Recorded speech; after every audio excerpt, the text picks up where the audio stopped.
Welcome, Avenger. I'm GM Goblin, your GM Goblin. And today we're going to have another Reddit raid. So this is, I think, number 5 for us. If you happen to like Reddit raids, give me a comment below, like, subscribe. And let's take a look at our first question that we come to. There we go. So, as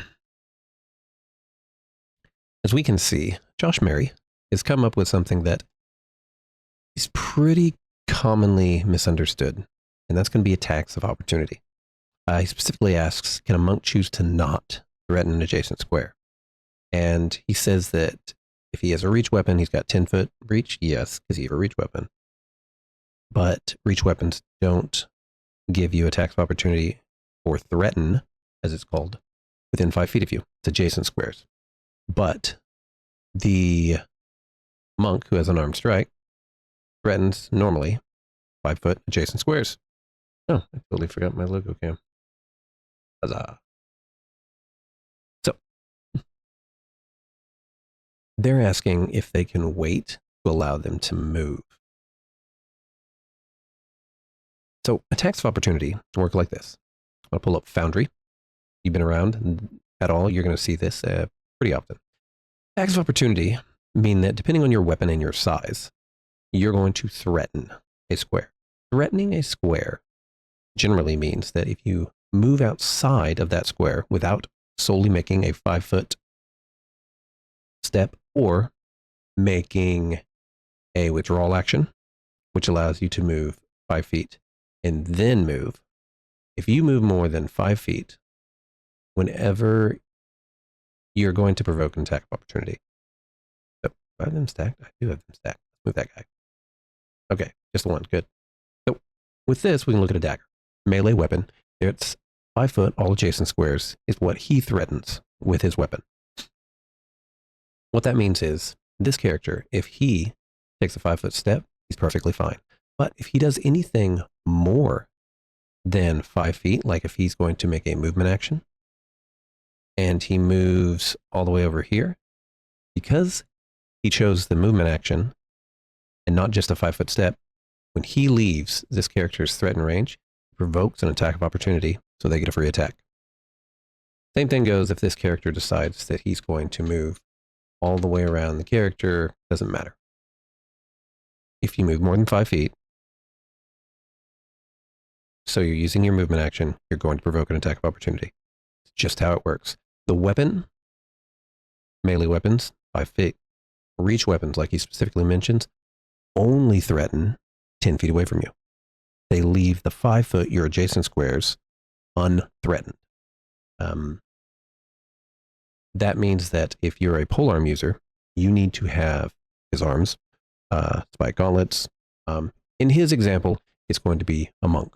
So they're always going to be able to threaten. What this means is that if you have your reach weapon and you're waiting, then maybe you choose to use your attack of opportunity here. Truth be told is, since you have this and this, if you move here, he's threatened to provoke an attack of opportunity. You don't have to take it. You still don't have to take it. And if you're going to move right before he gets out of your reach and now you decide to take it, that's fine. He provoked it 3 times. Each time. So that's just the way it works. It unfortunately also works the same thing for large creatures. As we can see, we've got a ogre. Ogre, 4 squares. Large creature, pretty common. It has a 10-foot reach naturally, which means all adjacent squares within 5 feet and 10 feet. So everything within that area he threatens, which means if you're charging the ogre and you're using a small dagger, well, you can't reach him yet, but he can reach you. You have moved into his threatened area, which generally does not mean you provoke an attack of opportunity unless you're running a specific build, usually with polearm. Now, when I decide to move up, that move is more than a 5-foot step.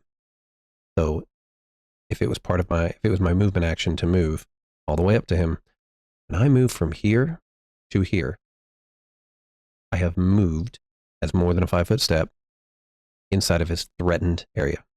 Provoke an attack of opportunity. That's just how it works. It works with everything. Our current campaign, Mummy's Mask, they are using attacks of opportunity in spades. It's fantastic. A lot of threatened areas because of our polearm fighter and our rogue slayer. So teamwork fix everything. But that's how attacks of opportunity with that works. And there's always exceptions, but those are the rules. All right. The next one we're going to be going over is by Educational Sun 6341. This one is near and dear to my current campaign as well, and that is ways to get Slayer sneak attack damage. So there's a feat or a trick that you can take to give you an extra d6 sneak attack damage and stuff like that. I need to make a video on min-maxing sneak attack. But what they're specifically asking about is how do you pull off sneak attack? They want feats and abilities that could make their Slayer sneak attack work aside from flanking or stealth. If you do not know, to sneak attack, you're going to need to hit the enemy, and they either need to be flat-footed or otherwise denied their dexterity bonus or flanked. We ran into this. My wife's current character is a rogue slayer, and she uses something outside of outflank and everything else she uses called gang up. Gang up is an excellent feat if you can pull it off. We use elephant in the room, so it's easier. But you are considered to be flanking if an opponent has at least 2 of your allies are threatening that opponent. So we have one character that is constantly mounted, so there's 2 right there.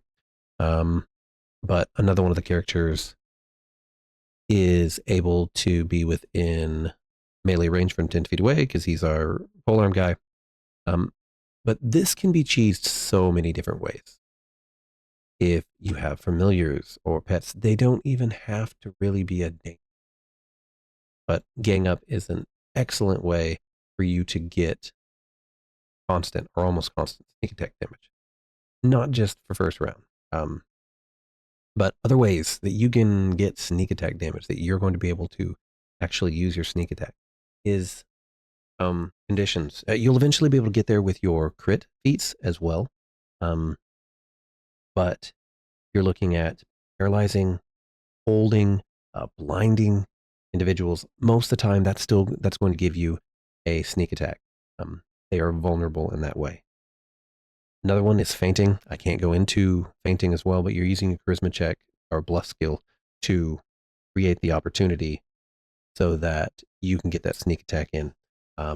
It's going to require several feats to pay off, and you're going to build around it. If you want me to go an entire video on this, I can. Just leave comments below. You can also be hidden or invisible, like they mentioned here. That's going to go with your stealth idea. And so you see it more often with sniper builds when they're pros at going invisible during combat. Less so much with melee. Usually they attempt to do the gang up and they attempt to do flanking, in all honesty. Another thing that you can do, and there's multiple ways to do this kind of stuff. There's ways to get sneak attack or certain special, I can't even remember what it is right now. But there's some exceptions to the rules that allow you to do it. Another way that we've used, don't let your players do this unless you just want to goof off, is use a ghost mask, which allows you to see through clouds and fog and vapor and mists and stuff like that. Just like this item, which is the Assault Spray Ring. Assault Spray Ring constantly puts a ring of mist around you, 10-foot radius, so no one can see through it. We use that in a campaign, and my character could see through mist as well. My wife's character was a ranged character, and it was a slayer, actually. And so she made a ranged slayer. And because the DM let us use this ring, she got sneak attack with all of her ranged attacks because you can't technically see it. So she was always hidden, so she always got her attacks. And I shot from behind her cloud as well, so most of the party had cover. It was pretty ridiculous. I don't really recommend it unless you just want to let them goof off because it's a pretty cheese way to get it. But that is one of your ways. If you've got any other ways that I can't think of at this late hour, then drop them in the comments below, and I may do a video specifically on sneak attack all the ways you can do it, and maybe include fainting in there. So this next one's going to be near and dear to my heart, kind of, because I love kineticists. I don't know why, but I do. Doc Picky asks, kineticist spell-like ability, which it is, kinetic blast, under rage spell. So we're going to take a quick look at this. Rage spell, my druid has this, but rage spell works very much just like the rage ability for a barbarian, a couple other classes. You have this. Each affected creature gains whatever bonuses. That's not really the point. The effect otherwise is identical to the rage exception, and the subjects aren't fatigued at the end of it. So, rage, like with the barbarian, increases your stats and all this kind of stuff. But you're not allowed to use any intelligence, charisma, or intelligence-based skills except, flying or ride, that kind of stuff. Your Unchained specifically states, if I remember, spellcasting is next as well. And so they're wanting to be able to use rage and their kinetic blast. They're probably wanting to use it with like a melee, like a kinetic whip or kinetic blade build or something. So they're trying to cheese it. Since it's a spell-like ability, while you are enraged, you can't do it, which is also a pretty cool thing if you have the ability to enrage another against their will, and maybe you can stop that caster. But regardless, there is a way to do it.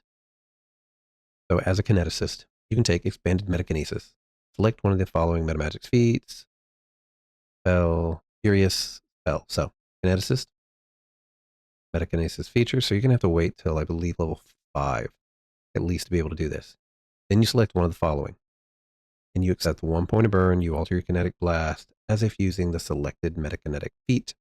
Okay, this is just like what you first get for expanding your spell and increasing your damage. But we can take furious spell.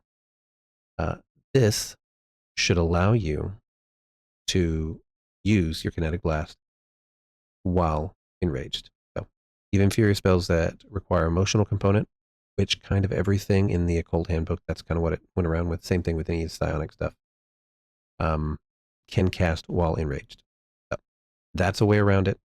That's an answer. It came pretty quick. In all honesty, everyone's pretty good about knowing the rules when it comes to that. But I thought it was interesting, and I love anytime someone's asking about kineticist. Just wish they'd gotten more love before they went to 2nd edition. Our next question involves another fun ability, which is going to be called your spell failure.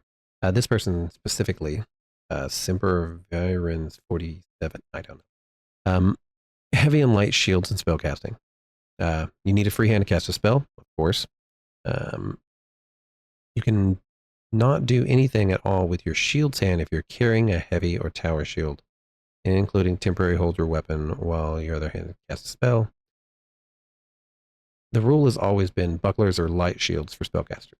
And if you're not used to that, usually, especially when you get more money, you're going to be using bucklers and light shields for your spellcasters. Bucklers, if you don't mind giving up.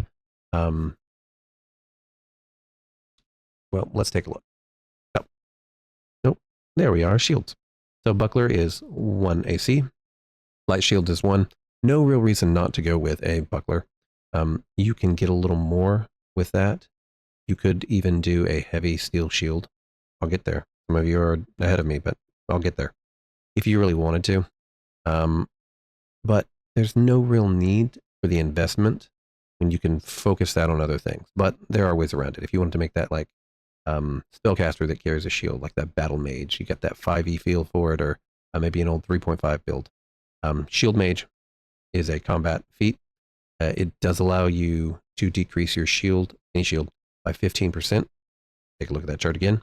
That means you're pretty good for a +2 AC with a shield. So you can do it. That's cool. But that is a feat. You're not going to get a lot of those anyway. Now, claw hand shield is $8,000. It is a +2 mithril heavy shield. Mithril. That we need to think of because we're about to cover that too. It also has a special ability. Nope, where is it? Yeah. So you can use somatic components, cast a spell, as long as the arm holding this normally could do it without carrying the shield. So those are the two items that I can find real quick on it. But you don't mind giving up 1 AC for this and then enchanting it to +5. So you'll get +6 instead of +7. And I recommend, and what we always use a buckler, and you can use your mithril. The reason for this is it removes spell failure if you need it, and if you're not proficient, it also removes the check penalty, which means you can put this on any class and provide AC. And legally, as long as you're not using that arm to attack with, you're good.